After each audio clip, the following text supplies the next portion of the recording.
And joining me now live via Skype to discuss this development and much more, I have agricultural expert Chris Ugo. Good to have you on the breakfast show this morning. Good morning. Now let's start nice to have you too.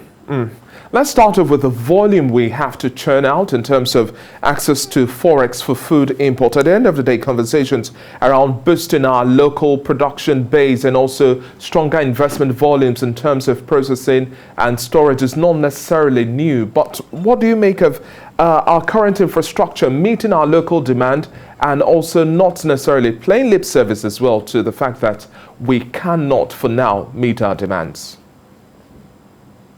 Yeah, this is a good question. There's no way we can meet our local demand now, current with the population of Nigeria as of today. But it's a good start from the federal government to roll out this money for processors and agri people to be able to access so that we'll be able to support what the government is doing.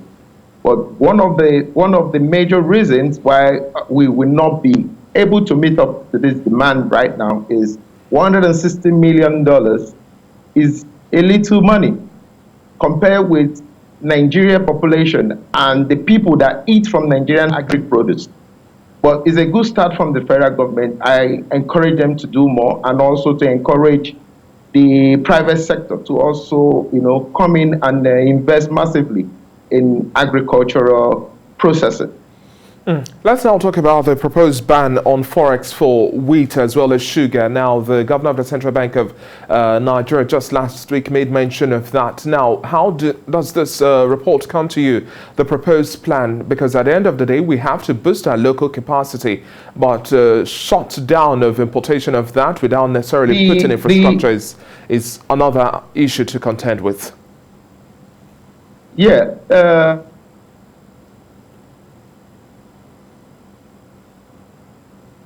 Sugar, for now, I don't think is the right move because if you look at the rate of banditry and kidnap in the north, it's scaring so many farmers away from doing more. So I will want the government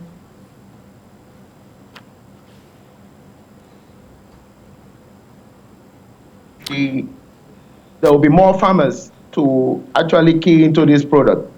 And wheat is one of our biggest produce. So it shouldn't come now, if you ask me, David. It shouldn't come now. But there should be a time that Nigeria will be more secured, especially our farmlands. And all those things need to be banned so that, because we have enough land mass to be able to produce everything we need in this country. Thank you. Talking about the need to also have better security, that's one of the biggest challenges as well that the agriculture sector and other key sectors of the economy is facing. Every Nigerian is concerned, especially about our food baskets, not being able to produce as much as we need. Now, going by the inflation figures that we have now, and insecurity is still the center of all of the production, transportation, and processing value chains. Nobody's really ready to go as much or sacrifice, if we may put it lightly, in terms of security now. How do we now drive these figures lower? Because food prices are skyrocketing, and that's what's fueling the double digits we are seeing with our inflation report, which is also forecast to hit at about 25% at least by year end.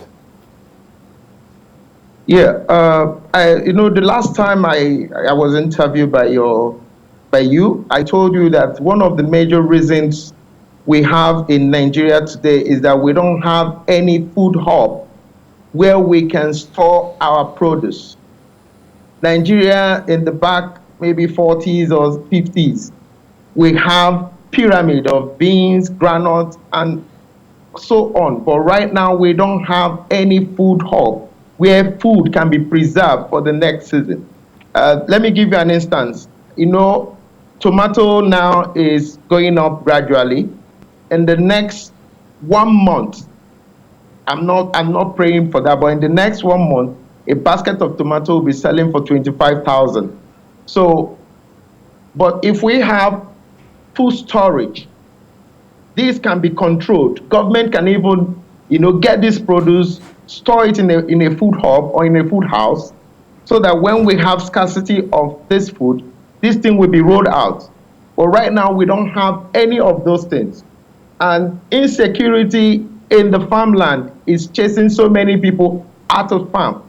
Nigeria will not listen now that we are fighting insurgents. They are taking it lightly. They are not taking it serious. These have to be, tackled right now, because in the next few years to come, if we don't have farmers, people will run out from this country. So, and I wouldn't want that to happen. I want security in the farmland so that people will go back to the farm and be able to produce more, so that we'll have sufficient of food in this country. and simply put, it means that we have a food crisis on our hands. But at state levels now, you made mention of not working in silos. Instead, we should rather have hubs. But at state levels now, what sort of conversation do you expect from the governors? Cold storage hubs will help. We should have big cold storage facilities in every state that produces this food, so that when they produce this food, they should be able to store it. Last 2 months, we have more than 40% of tomato going into wastage. More than 40% of tomato going into wastage. Well, if there's a food hub, maybe a cold storage facility in these states, all those foods will be stored there, and afterwards the farmer will have value for their money. Well, no state in Nigeria have any cold storage facility that can keep this food for the next few months, so that people will be able to control the price of, commodity in the market. Well, across the value chain within agriculture, we have to do much more, because we cannot continue with the current state of infrastructure, the current response to insecurity. We cannot but take action to ensure that we attend to this food crisis. Thank you very much for your time on the Breakfast Show this morning. Chris Ugo, it's been a pleasure speaking with you. Thank you very much.